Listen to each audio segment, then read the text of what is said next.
자, 인사하겠습니다. 안녕하십니까? 예.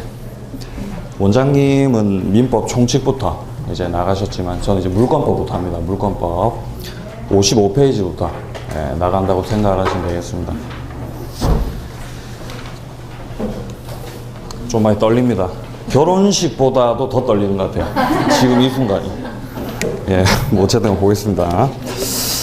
자, 일단 이 물권 같은 경우는 채권에 비해서 상당히 그 내용이 추상적이지가 않기 때문에 처음에 받아들이시기는 쉬울 거라고 생각이 됩니다.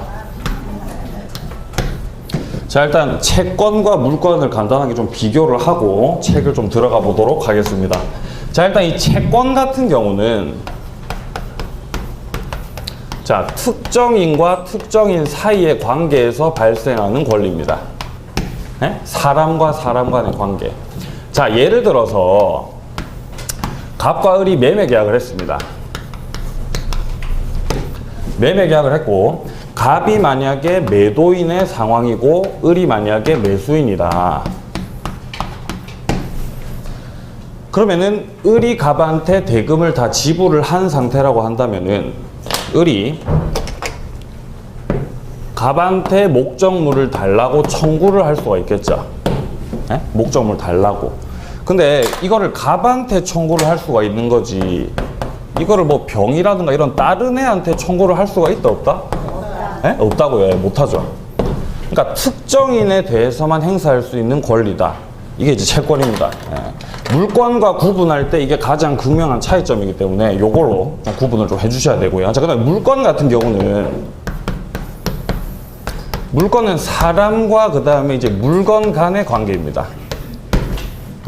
만약에 갑이 만약에 어떤 건물의 만약에 소유자다.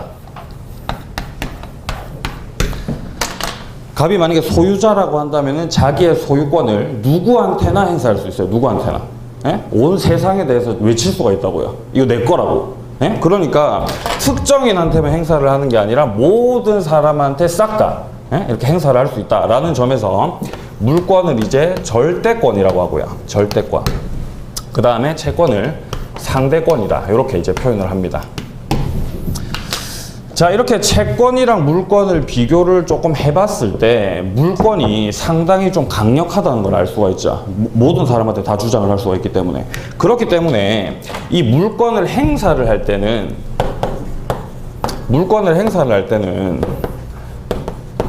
법에 정해진 테두리 내에서 행사를 하는 겁니다. 그걸 이제 물권 법정주의라고 하는 거예요. 물권 법정주의. 물권 법정주의를 통해서 물권의 내용을 강제하고 그 다음에 물권의 종류를 또 강제를 합니다.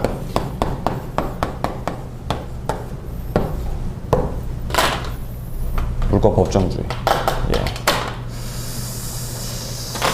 자, 이 정도 잠깐 보시고 일단 책을 한번 보겠습니다.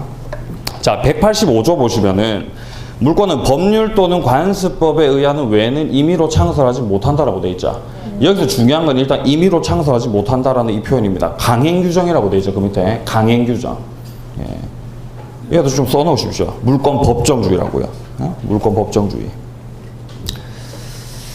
그러니까 이 물권법 파트를 공부를 하실 때는 대부분의 물권들이 싹 다 강행규정이기 때문에 몇 안 되는 임의규정만 정리를 하면 돼요. 그러면 이제 끝난다고, 이게 정리가. 자, 그건 이제 우리가 차근차근 하면 됩니다, 앞으로. 자, 어쨌든 이 물권 법정주의에 입각한 8물권을 한번 살펴보고, 그 다음 계속 책을 보겠습니다. 자, 일단 물권 중에서 가장 대표적인 권리가 소유권이죠. 소유권을, 글씨가 좀 많이 날치네요. 자, 완전 물권이라고 합니다. 소유권은 완전 물권이라고 해요. 왜 완전 물권이라고 하냐면은 소유권을 가지고 있으면 해당 목적물에 대해서 사용 수익 처분을 싹 다 할 수가 있거든요. 그래서 완전 물권이다 이렇게 표현을 합니다. 그러면 완전 물권이 있으면은 이제 완전하지 못한 물권도 있겠죠. 그게 이제 제한 물권입니다.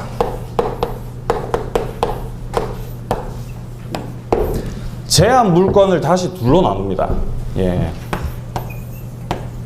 용익 물건이 있고요. 그 다음에 담보 물건이 있습니다. 이렇게 둘로 나뉜다고, 이렇게. 용익 물건 같은 경우는 사용 수익만 할 수 있고요. 담보 물건은 이제 처분만 할 수 있습니다. 그렇기 때문에 이제 제한 물건이다, 이렇게 이제 표현을 하는 거죠. 용익 물건에는 먼저 지상권이 있고 지역권, 전세권, 이렇게 세 가지가 이렇게 있고요. 예.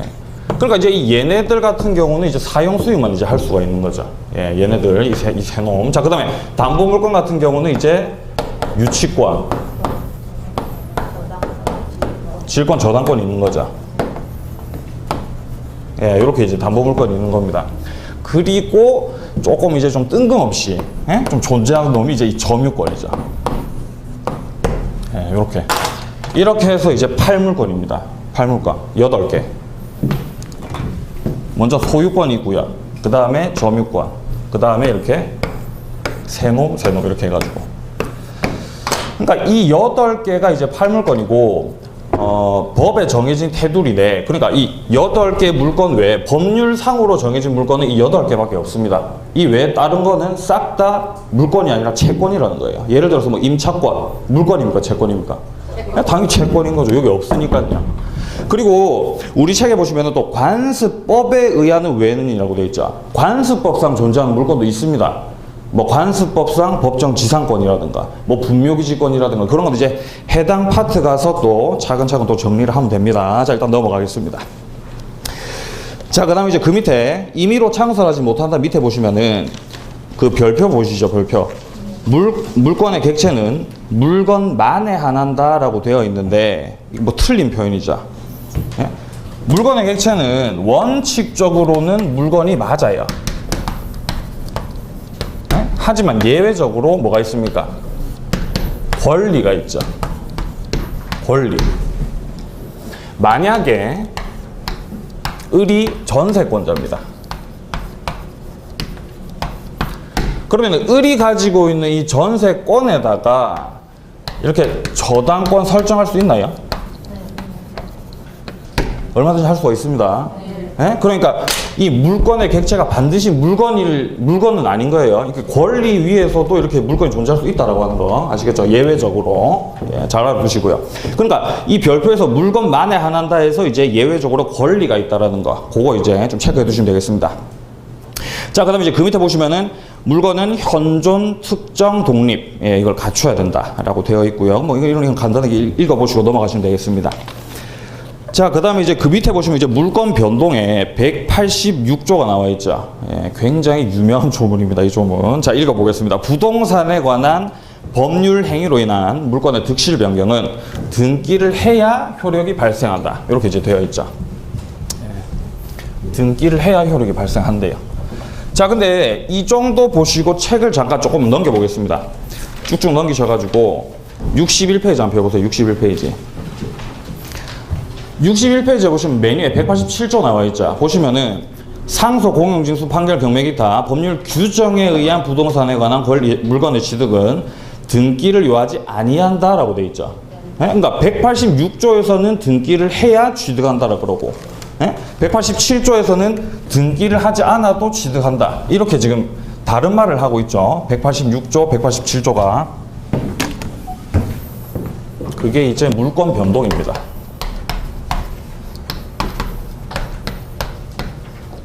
자, 우리가 먼저 살펴봤던 게 186조였죠. 186조. 이게 이제 법률 행위에 의한 물권 변동입니다.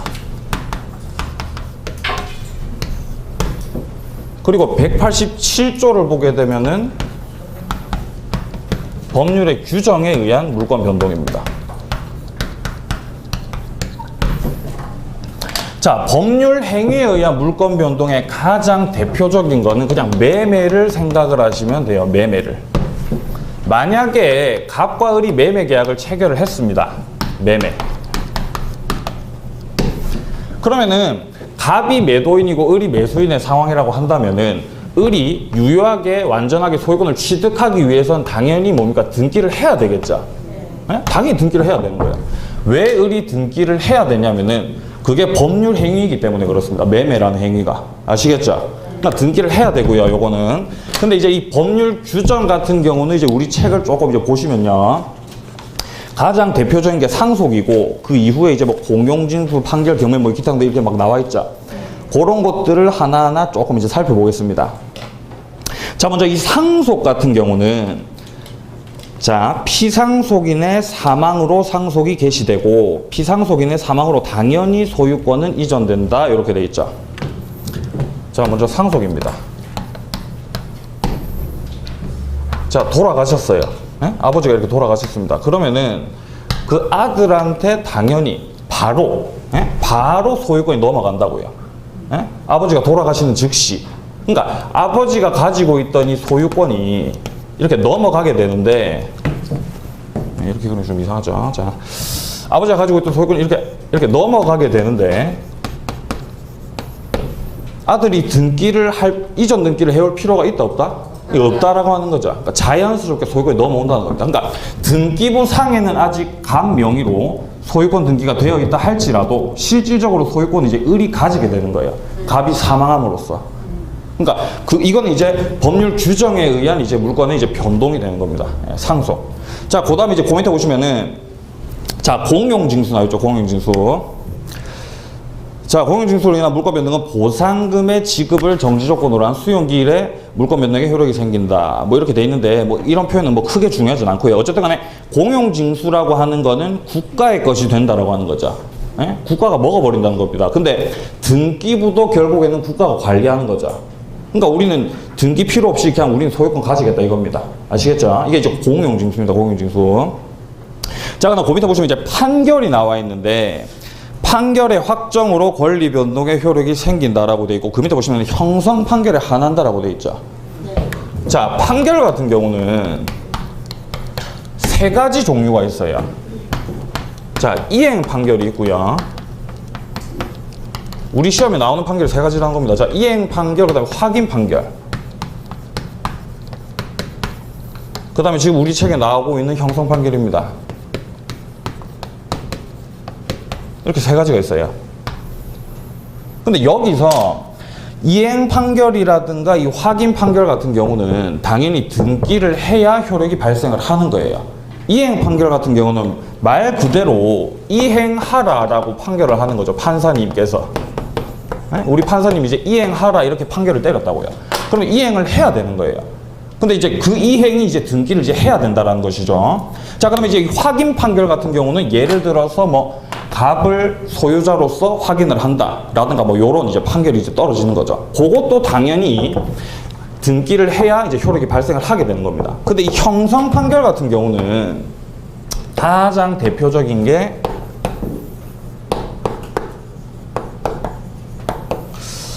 잠깐만요. 이거.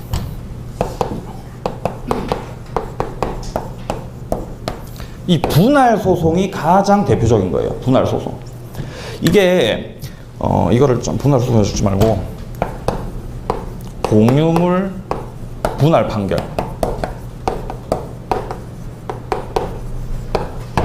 가장 대표적인 게 공유물 분할 판결입니다. 예를 들어서 한 토지에 대해서 이런 토지에 대해서 갑과 을이 공유를 하고 있었는데 이 땅을 그러니까 이 땅을 분할을 하려고 하는데 어떻게 분할을 해야 될지 몰라서 둘이 계속 싸우고 있는 겁니다. 그래서 결국 소송까지 가게 됐어요. 그래서 이제 판사가 알겠어, 그럼 니네 이렇게 분할을 해. 이렇게 이제 판결을 때려버리는 거죠, 판사가. 그러면은 판사가 이 판결을 때리는 순간 등기를 하지 않아도 그래, 여기는 갑 네가 하고 여기는 을 네가 해. 이렇게 바로 물건의 이제 변동이 효력이 생긴다는 겁니다. 이해되시죠, 뭔 말인지? 그러니까 판결은 무조건 형성 판결만 해당이 된다라고 하는 거. 그렇게 알아두셔야 됩니다. 시험 때 그냥 뭐 이행 판결이라든가 확인 판결 이런 거 이제 함정을 팝니다. 그런데 이제 걸려드시면 안 되고요. 자, 그다음에 이제 그 밑에 내려가시면 이제 경매가 나와 있죠. 경매.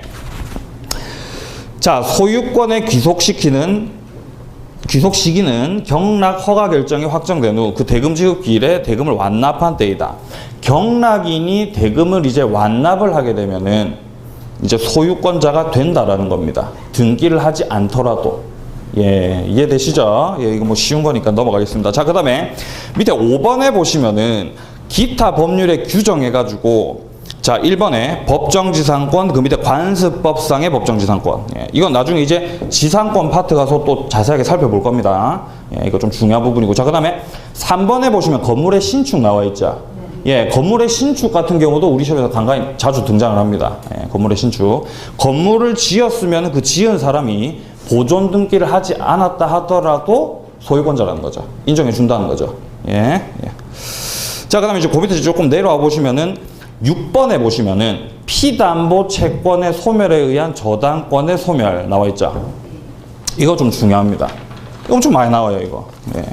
근데 이 단순한 거를 잘 알고 계시면은 조금 더 나중에 어려운 것들도 해결을 하실 수가 있기 때문에 좀 자세하게 좀 살펴보고 넘어가겠습니다.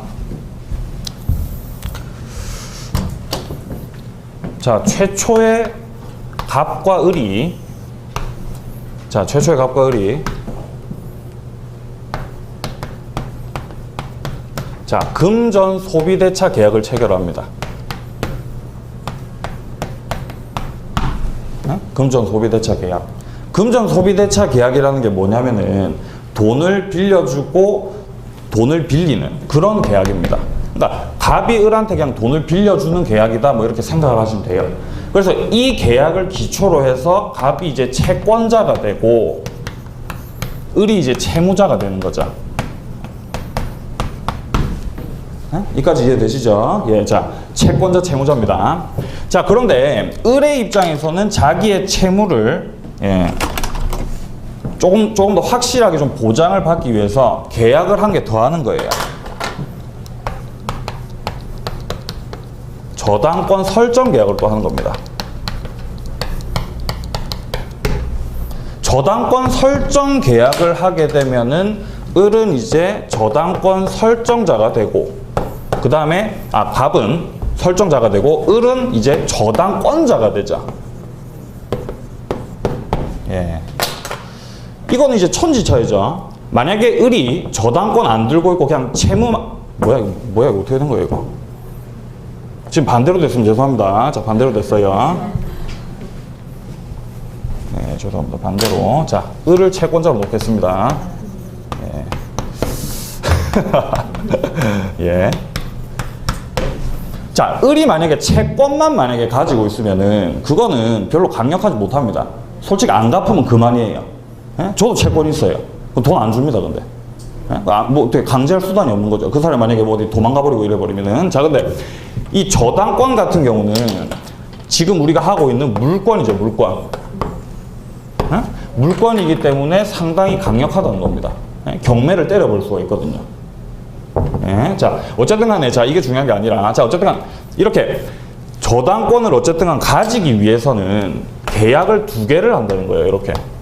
금전 소비대차 계약을 먼저 하고, 그 다음에 저당권 설정 계약, 이렇게 2가지 계약을 한다는 겁니다.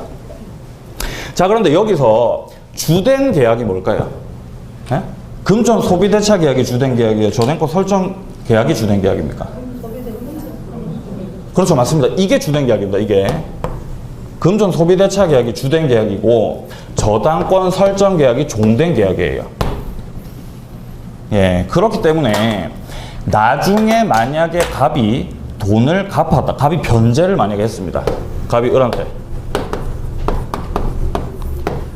갑이 을한테 다 변제를 하게 되면은 을이 가지고 있던 이 채권이 뭡니까? 없어지죠. 예. 그러면 이제 금전 소비대차 계약의 효력도 그냥 싹 다 없어지는 거예요. 그러면 등기부 상에 아직 을이 저당권자라고 돼 있다 할지라도 이 저당권 효력이 있다 없다? 그렇죠, 없다고요. 그러니까 주가 가면은 그냥 정도 따라서 가버리는 겁니다. 이해되시죠, 뭔 말인지? 예. 근데 이 단순한 거 잘 알고 계셔야 됩니다. 이후에도 계속 나옵니다, 이거. 자, 그게 바로 이제 동그라미 6번에 피담보 채권의 소멸에 의한 저당권의 소멸, 예, 이었습니다. 예. 자, 그럼 책을 넘기겠습니다. 자, 책을 넘기시면은, 자, 7번 보세요. 네모 7번 보시면은,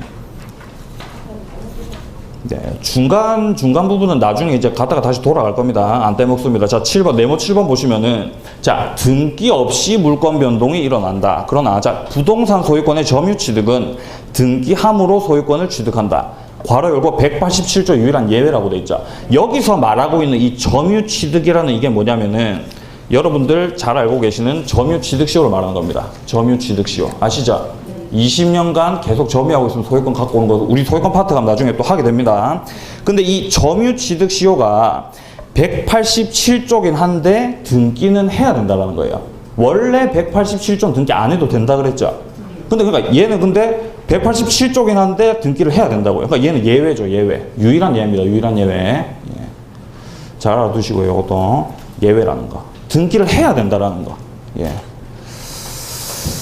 자, 그 다음에 이제 그 밑에 내려가 보시면은, 뭐 관련 판례 해가지고 건축 중인 건물 해가지고, 이 건물을 구성 지으려면은 그 둘째 줄에 보시면은 기둥과 지붕, 그리고 주벽, 뭐 이 정도만 알아두시고 넘어가시면 됩니다. 이런 것들은 그냥 참고적으로 보시고요. 자, 밑에 보시면은 이제 동산인도에 관한 것들이 나오고 있습니다. 보시면은 188조에 간이인도 나오고 189조에 점유 개정 나오고 그 다음 190조에 목적물 반환 청구권의 양도가 나와 있는데 이 각각을 조금 살펴보도록 하겠습니다. 그렇게 막 비중이 있는 부분은 아닌데 알고는 계셔야 돼요.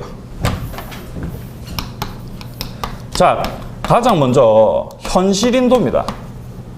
현실인도. 현실인도가 뭐냐면은 예를 들어서 갑이 을한테 그냥 현실적으로 인도를 했다는 거예요. 이게 현실인도입니다. 예, 뭐 별로 어렵지 않죠. 밑에 표에 보시면 나와 있죠. 현실에 인도해가지고 62페이지 아래쪽에 보이시죠? 예. 그래서 A가 B한테 그냥 소유권을 넘겼다. 예? 그냥 넘겼다. 그냥 현실적으로 넘겼다는 뜻입니다. 자, 그 다음에 넘어가시면 이제 간이인도가 보이시죠? 예, 간이인도. 간이인도는 뭐냐면은 자, 이렇게 갑이 있고 이렇게 을이 있는데, 자, 을이 최초에 예를 들어서 뭐 갑이 가지고 있던 뭐 자전거를 임차를 했다고 칩시다. 그러니까 을이 임차인입니다. 임차권을 가지고 있어요, 지금 현재. 자, 요런 상태에서 자전거를 타고 다니니까 너무 마음에 들어요. 그래가지고 내가 이걸 아예 살게. 그래서 이제 갑과 그 이후에 또 이제 다시 매매 계약을 체결해가지고 이제 소유권을 가지게 된 겁니다. 근데 을이 타고 있던 자전거를 갑한테 다시 반납을 하고 다시 매매 계약한 다음에 다시 소유권을 가져오겠어요? 아니면 그냥 지가 계속 타고 다니다가 그냥 소유권만 가져오겠습니까? 소유권만 가져오겠죠. 그러니까 그렇게 간단하게 인도하면 된다는 뜻에서 이제 간이인도입니다. 간편하게 인도한다. 그렇게 해서 을이 최초에는 타주 점유를 하고 있었는데, 그렇죠. 이제 자주 점유로 바뀌게 되는 거죠. 예, 이게 이제 간이인도입니다. 자, 그 다음에 점유 개정 나오죠. 점유 개정. 점유 개정 같은 경우는 자, 마찬가지로 이제 갑이 소유자고 을이 이제 임차인이라고 칩시다. 예를 들어서. 자, 그런데 을이 임차인이 아닙니다. 자, 먼저 갑이 있고 을이 있는데, 자, 갑이 최초의 소유자였어요. 갑이 최초에 어떤 특정한 물건의 소유자였는데 이걸 이제 을한테 팔게 된 상황입니다. 을한테 팔게 된 상황. 근데 을한테 팔면서 내가 이거를 계속 좀 써야 되겠다, 한동안. 그래서 또 임차권을 가지게 된 거예요. 팔면서 이제 그 이후에 다시 이제 임차권 설정 계약을 해가지고 이제 임차권을 가지게 된 겁니다. 이해되시죠? 뭔 말인지? 예. 그렇게 되면은 이제 갑이 가지고 있던 원래 점유권이 이제 자주 점유였죠. 예. 그렇죠. 자주 점유에서 이제 타주 점유가 되는 거죠. 예. 이게 이제 점유 개정입니다. 예. 자, 그 다음에 이제 그 밑에 하단부에 또 나오는 게 이제 목적물 반환 청구권의 이제 양도죠. 이건 뭐 쉽습니다. 자, 예를 들어서 갑이 목적물 반환 청구권을 가지고 있습니다. 갑이 을에 대해서 목적물 반환 청구권을 가지고 있어요. 왜냐하면 갑이 소유자고 을이 임차인이니까요. 근데 갑이 가지고 있는 이 반환 청구권을 이거를 이렇게 병한테 넘긴 거죠. 이렇게. 반환 청구권을 이렇게 병한테 넘겼다고요. 그러면은 병이 반환 청구권을 받으면서 이제 소유자가 된다는 겁니다. 이해되시죠? 뭔 말인지. 예. 자, 근데 여기서 중요한 거는 간이인도랑 점유 계정이에요. 나머지는 시험에 거의 안 나옵니다. 간이인도, 점유 계정, 이걸 비교를 하셔야 돼요. 예? 비교를 하셔야 된다고요. 자, 이걸 어떻게 알고 계시면 되냐면은, 자, 이건 뭐 별 중요한 게 아니기 때문에 지워버리겠습니다. 자, 간이인도 같은 경우는 타주 점유에서 자주 점유로 이렇게 바뀌는 거죠. 예, 그리고 점유 계정 같은 경우는 자주 점유에서 타주 점유로 바뀌는 거죠. 이것만 딱 알고 계시면 됩니다. 예, 나머지는 뭐 굳이 몰라도 돼요. 근데 이게 엄청 헷갈려요, 시험을 치면. 예? 헷갈립니다, 이게. 그러니까 과연 타주가 자주가 되는 건지 자주가 타주가 되는 건지 엄청 헷갈리기 때문에 이걸 구분을 하셔야 돼요. 어떻게 구분하시면 되냐면은, 지금 이 점유 계정 같은 경우는 최초의 자주 점유에서부터 시작할 수밖에 없었죠. 네, 날 때부터. 네? 왜 그러냐면은 이렇게 점유 계정이기 때문에 이렇게 자주 점유가 되는 거죠.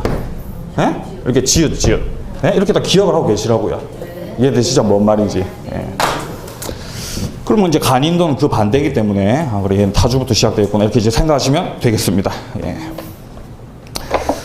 자, 이 정도 보시고 이제 그 표 안에 내용을 보시면은 뭐 읽어보시면은 뭐 굉장히 쉬우실 겁니다. 예, 보시면 되겠고요. 자, 그래서 이제 그 63페이지 그 중간 정도의 그 별 표시 보시면은 자주 점유자가 타주 점유자가 되는 것을 점유 계정이라고 한다.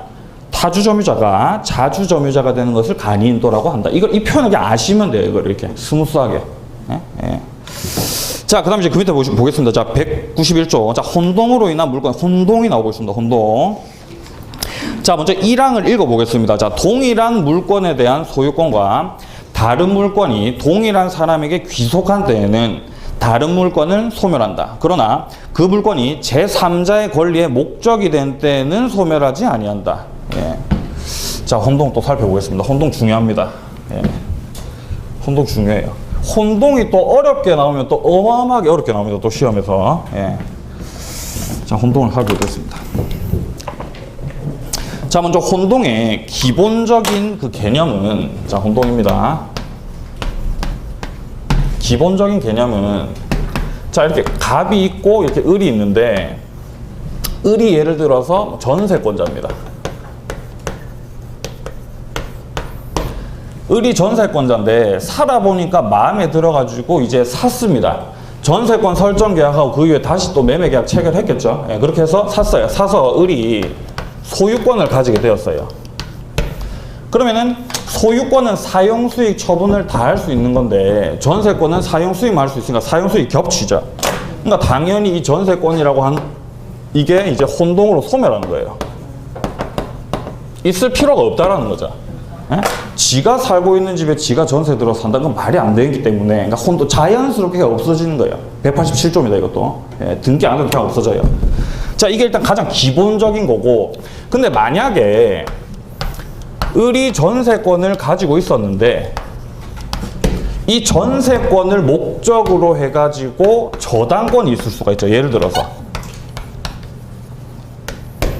자, 이런 상황에서 만약에 을이 이후에 갑이랑 다시 매매 계약을 체결을 해가지고 소유권을 가지게 되었다.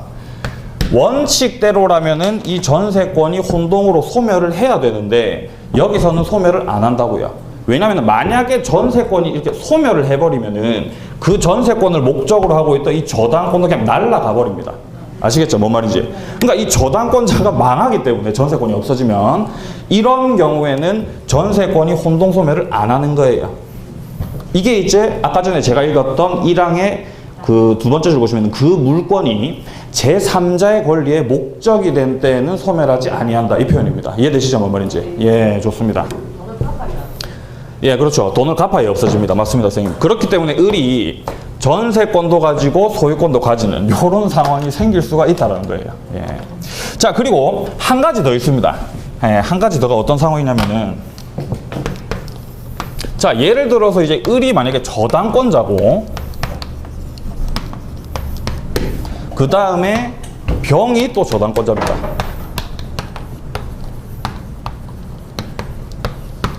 자, 이런 상황에서 만약에 을이 갑이랑 또 매매 계약을 체결을 해가지고 저당권자인데 이렇게 소유권을 가지게 됐다라고 이렇게 쳤을 때 원칙대로라면 당연히 이 저당권을 혼동으로 소멸을 해야 되는 게 맞는데 만약에 이 저당권이 혼동으로 소멸을 하게 돼버리면은 병이 밑에 있기 때문에 을이 자기가 빚지지도 않았는데 병한테 돈을 갚아줘야 되는 그런 상황이 생길 수가 있죠. 뭔 말인지 아시겠죠 지금 제 말이? 그렇기 때문에 이 저당권의 순위를 그대로 유지를 시킨다는 겁니다. 예? 밑에 병이 있기 때문에. 예. 그러니까 요런 경우도 이제 예외입니다. 예. 그러니까 을은 저당권자이면서 또 소유권자가 또 돼버리는 거죠. 이해되시죠? 뭔 말인지? 어쨌든 간에 이 혼동 같은 경우는 좌우지가 밑에 누가 있으면 예? 좌우지가 밑에 누가 있으면 혼동이 안 돼요. 소멸 안 합니다. 이해되시죠? 뭔 말인지? 그렇게 좀 기억을 좀 해주시면 되겠습니다. 자, 그 다음에 책을 계속 좀 보겠습니다. 자, 보시면은 그 밑에 63페이지 밑에 하단부에 그 1번 보시면은 권리의 성질상 혼동의 원칙이 적용되지 않는 경우 점유권. 점유권은 당연히 혼동이랑은 전혀 상관이 없죠. 점유권이라고 하는 거는 그냥 현실적으로 지배만 하면 인정되는 권리이기 때문에 혼동이랑은 뭐 전혀 무관합니다. 자, 그 다음에 그 밑에 또 광업권. 광업권도 혼동이랑은 전혀 상관이 없죠. 자, 그렇기 때문에 그 밑에 별 표시 보시면은 물건에 대해서 소유권을 가진 자는 혼동에 의해 점유권이 상실된다. 뭐 말도 안 되는 소리고요. 점유권 상실 안 됩니다. 예. 그다음 밑에 뭐 광업권 마찬가지고요. 자, 책을 한번 넘겨보겠습니다. 자, 그 뒤에 보시면 이제 관련 판례 해가지고 또 혼동이 조금 이제 자세하게 나와 있는데 제가 이제 다 설명을 드렸던 부분이기 때문에 간단하게 조금 읽고 넘어가겠습니다. 자, 먼저 보시면은 그 방가로 1번에 보시면은 자, 첫 번째 줄에 혼동에 의해서 물건은 절대적으로 소멸을 하지만 절대적으로 소멸을 하지만 그 밑에 줄에 보시면은 그 줄 첫째 줄 끝에 정도에 보시면은 자, 원인 행위가 무효, 취소, 해제 등으로 효력을 가지지 않을 때에는 소멸한 물건은 다시 부활합니다. 예, 부활을 합니다. 예. 자, 이게 어떤 상황이냐면은 자, 예를 들어서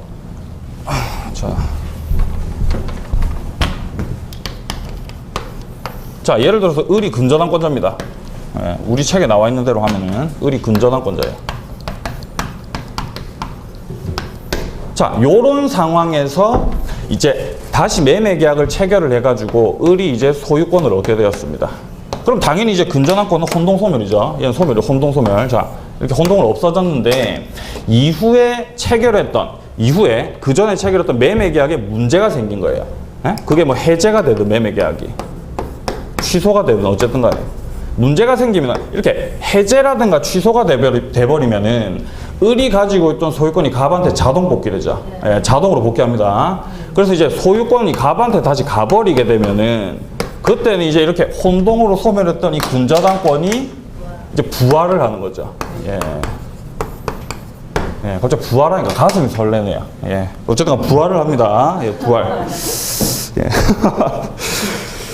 자, 그런 내용이 이제 방가로 1번에 나와 있었고, 자, 그 다음에 방가로 2번 밑에 보시면은 자, 어떠한 물건에 대한 소유권과 다른 물건이 동일한 사람에게 귀속한 경우 그 제한 물건은 혼동에 의해서 소멸하는 것이 원칙이지만 자, 그 이유입니다. 본인 또는 제3자의 이익을 위해서 그 제한 물건을 존속시킬 필요가 있다고 인정되는 경우에는 혼동으로 소멸하지 않는다고 봐야 될 것이다. 뭐 이렇게 돼 있죠. 네. 그 밑에 나와 있는 예가 뭐냐면은 제가 아까 설명드렸던 요 상황을 지금 말하고 있는 겁니다. 그 밑에 나와 있는 예가. 예. 예를 들어서 뭐 갑이 근저당을 가지고 있는데 그 밑에 이제 을이 만약에 뭐 가압류가 들어왔다. 예, 뭐 요런 상황입니다. 이런 경우에 이 근저당 가지고 있는 애가 소유권을 이렇게 가졌다고 해서 이게 혼동으로 소멸을 안 한다고요. 밑에 가압류가 있기 때문에. 이거랑 똑같은 상황입니다. 예? 예. 자, 지금 이해 못 하신 것 같기 때문에 그리겠습니다. 이거랑 똑같아요. 만약에 이렇게 갑이 있었어요. 자, 근데 자, 을이 근저당권자입니다. 근데 이제 그 이후에 이제 그 뒷순위로 해가지고 가압류 권리자가 있는 거죠. 예, 이런 상황이에요. 자, 이런 상황이다라고 한다면은 이후에 이 근저당권자가 소유권을 가지게 되었다 하더라도 이 근저당권이 혼동으로 소멸을 한다 안 한다? 예, 안 한다고요. 왜냐면 밑에 가압류 권리자가 있기 때문에 을이 자기가 빚지지도 않은 거를 병한테 갚아줘야 되는 그런 상황이 생겨버리는 거죠. 그러니까 그런 걸 방지하기 위해서 순위를 갖다가 보전시킬 요령으로 이 근저당권은 이제 혼동으로 소멸하지 않습니다. 예. 그게 이제 그 밑에 이제 나와 있는 거예요. 예. 자, 보시면요. 어떻게 나와 있냐면은, 자, 밑에서 네 번째 줄 정도 보시면은, 자, 갑의 근저당권이 혼동으로 만약에 소멸하게 된다면, 가압류 채권자 을이 이로 인해서 부당한 이득을 얻게 되는 반면, 근저당권자인 갑이 손해를 보게 되는 불합리한 결과가 된다는 겁니다. 그러니까 내가 빚지지도 않았는데 내가 왜 돈을 갚아야 돼? 이런 상황이 생긴다고요. 그렇기 때문에 갑의 근저당권은 A 부동산의 소유권 취득에도 불구하고 혼동으로 소멸하지 않는다라고 되어 있죠. 이해되시죠? 뭔 말인지? 예. 그렇게 이제 혼동을 정리를 하시면 되겠습니다. 자, 일단 책을 이제 앞으로 갑니다. 다시. 중간에 판례 안 한 게 있죠. 56페이지 오세요. 56페이지. 자, 56페이지 보시면 이제 가등기 나와 있죠. 가등기. 예, 가등기도 정리하고 넘어가야 됩니다. 자, 가등기.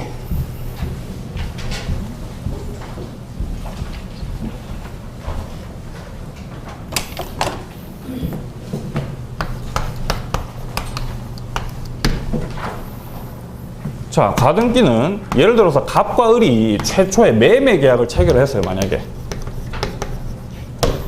을이 매수인의 입장에서 대금을 다 지불을 했는데도 불구하고 갑이 물건을 못 넘겨주겠다고 합니다. 뭔가 사정이 생겨서. 그래서 을이 알겠다. 그러면은 가등기를 하자. 이렇게 해서 을이 가등기 권리자가 되었어요. 첫 번째로.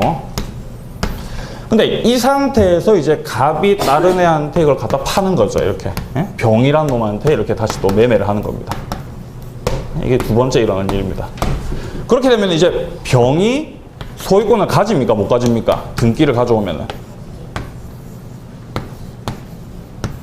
잠깐, 이게 뭐. 자, 이 상태에서 이제 갑이 병이랑 계약을 체결해가지고 병한테 이제 등기가 넘어갔어요. 그럼 병이 소유권을 가져요? 못 가져요? 못 가진다고요? 가지죠. 예? 가집니다. 186조. 소유권 가집니다. 예. 네. 가집니다. 근데 이제 좀 정의로우신 분들은, 아니, 저게 말이 돼? 이렇게 생각하실지 모르겠지만, 어쨌든 소유권 가져요. 예. 법이 꼭 약자의 편이 아닙니다. 제가 법을 공부해본 결과. 근데 이런 얘기 하면 안 되죠. 자, 어쨌든 자, 이렇게 소유권을 이렇게 가지게 되는데, 이 상태에서 이제 을이, 예? 열받죠, 이제. 근데 여기서 근데 병이 이제 바본 거죠. 등기부를 보면은 가등기가 들어와 있다는 걸 다 볼 수가 있는데 그냥 지가 산 겁니다. 바보같이. 그렇게 돼도 이제 나중에 이후에 이제 을이 이 가등기에 의해서 이제 본등기를 하겠죠. 예. 이렇게 본등기를 이렇게 딱 하게 되면은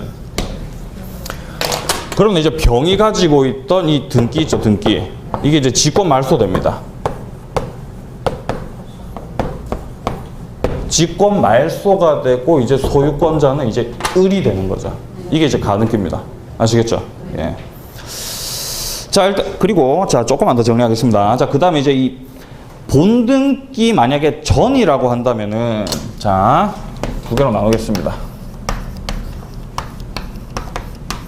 본등기 전의 상황이다. 그러니까 가등기만 되어 있던 요 상황 같은 경우는 이 실체법상 아무런 효력이 없어요. 아무런 효력이 없습니다. 예. 그냥 단지 순위 보존적 효력만 있어요. 요거 좀 아셔야 됩니다. 요걸로 함정을 많이 팝니다. 예. 그 다음에 이제 본등기가 된 후라고 한다면은 이제 그 순위에 따라서 뭐 소유권을 취득하든지 뭐 그런 식으로 되는 거죠. 예.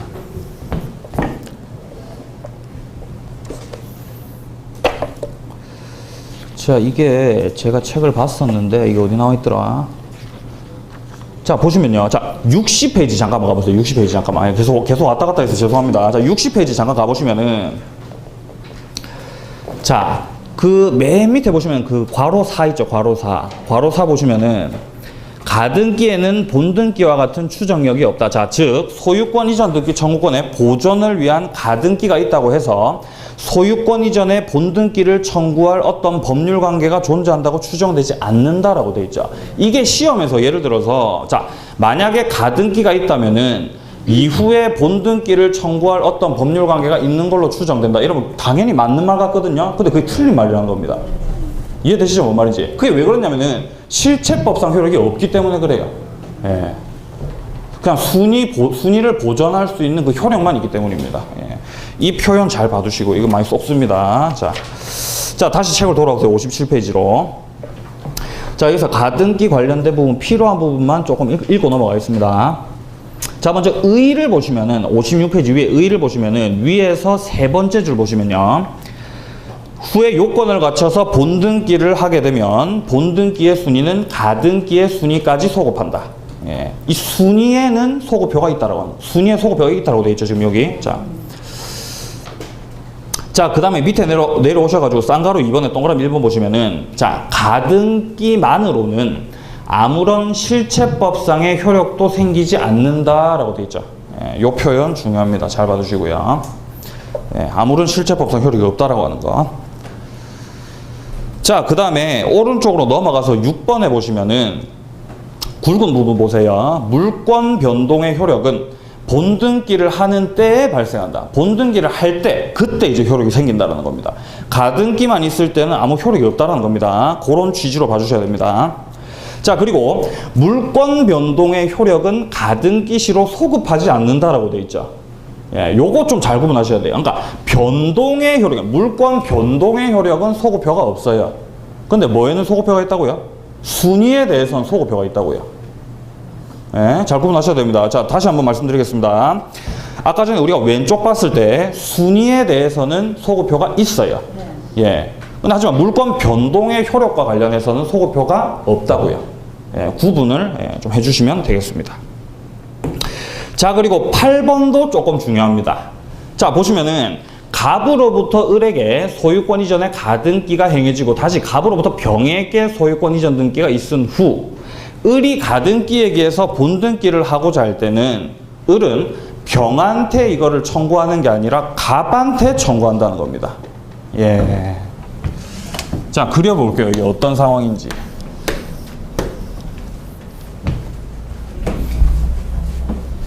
자, 을이 가등기 권리자입니다. 가등기 권리자인데 가등기를 을이 가지고 있는 상태에서 이제 갑이 예를 들어서 병한테 해당 목적물을 팔았다.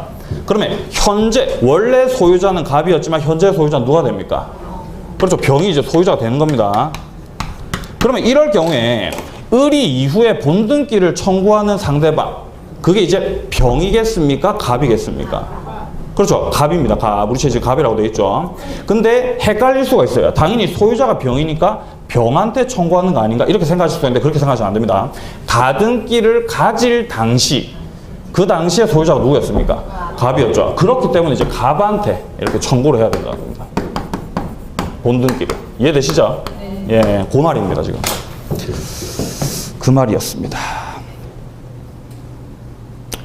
자, 그 다음에 밑으로 쭉 내려오시다 보면은 이제 57페이지에 보시면은 자, 등기 청구권 나오죠. 등기 청구권.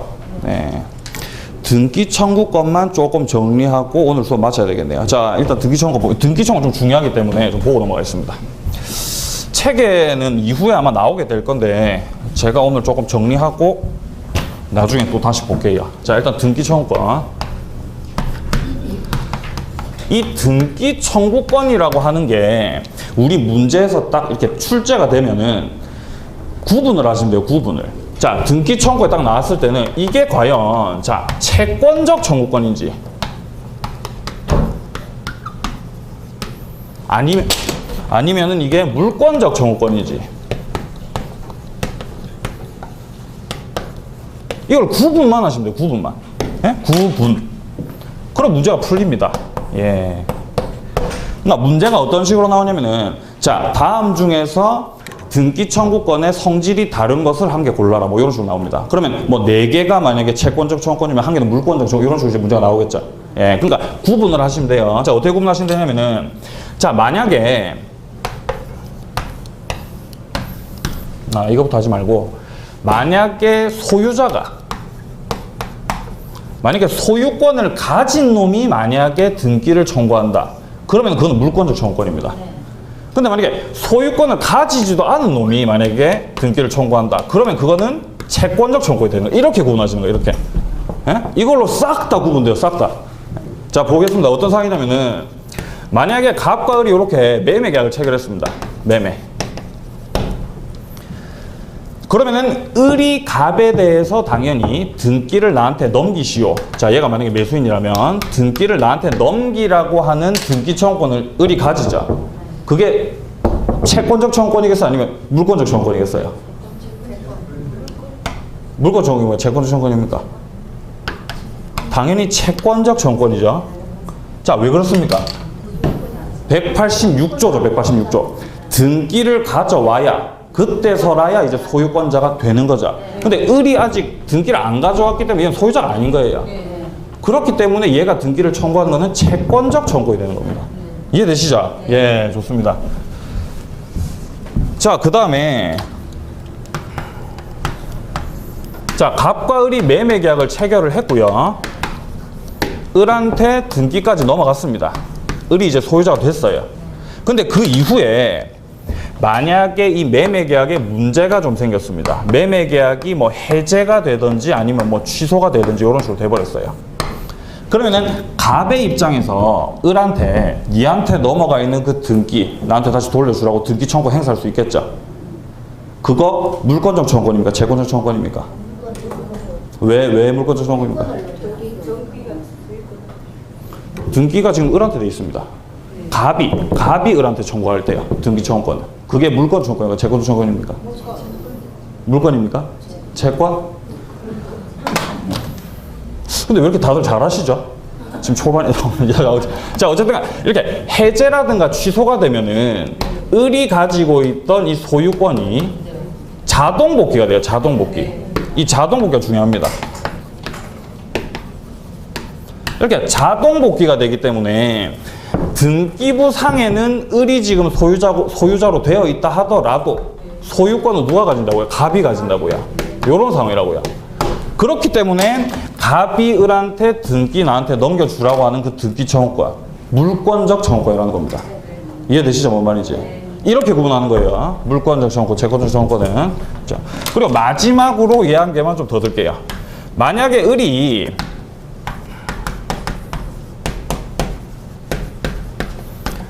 점유 취득 시효를 해가지고 20년을 채웠습니다.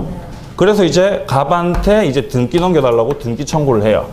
이거 채권적 청구권입니까? 물권적 청구권입니까? 왜 채권적 청구권입니까? 그렇죠. 점유 취득 시효에 있어서 187조는 점유 취득 시효에 있어서 등기를 해야 된다라고 하는 게 187조 유일한 예외라고 했었죠, 제가. 예, 그렇기 때문에 얘가 20년 완성을 했다고 하더라도 뭡니까? 등기를 가져와야 얘가 소유권자가 되는 거기 때문에 얘가 등기를 청구할 때는 아직 소유자가 아닌 거예요. 소유자는 여전히 갑입니다. 예, 그렇기 때문에 여기서 하는 이제 등기 청구는 당연히 이제 채권적 청구권이 된다라고 하는 겁니다. 자, 이렇게 이제 구분을 하시면 되겠습니다. 아시겠죠? 예. 이후에 또 나오면은 그때 또, 예. 또 보고 그럼 이제 아마 정리가 되실 겁니다. 자, 다음 시간서부터 이제 57페이지부터 나와 있는 판례 있죠? 판례를 이제 정리를 하고 이제 점유권 나오나요? 예. 점유권부터 해가지고 또 이렇게 열심히 한번 또 달려보도록 하겠습니다. 저는 여러분들과 일단 화목토로 이제 예정이 되어 있었는데 원장님이 조금 바꾸실 것 같습니다. 월요일에 또 민법 수업이 또 있으셔가지고 그게 아마 바뀔 수도 있을 것 같아요. 제가 월수금이 될 수도 있을 것 같습니다. 그건 아마 다음 주부터 그렇게 바뀌지 않을까 싶고 만약에 바뀌게 되면은 문자로 알려드리겠습니다. 아시겠죠? 네. 오늘 수업도 잘 들으시고요. 예. 예습 복습 철저히 하시고 자, 오늘도 화이팅입니다. 자, 수고하셨습니다.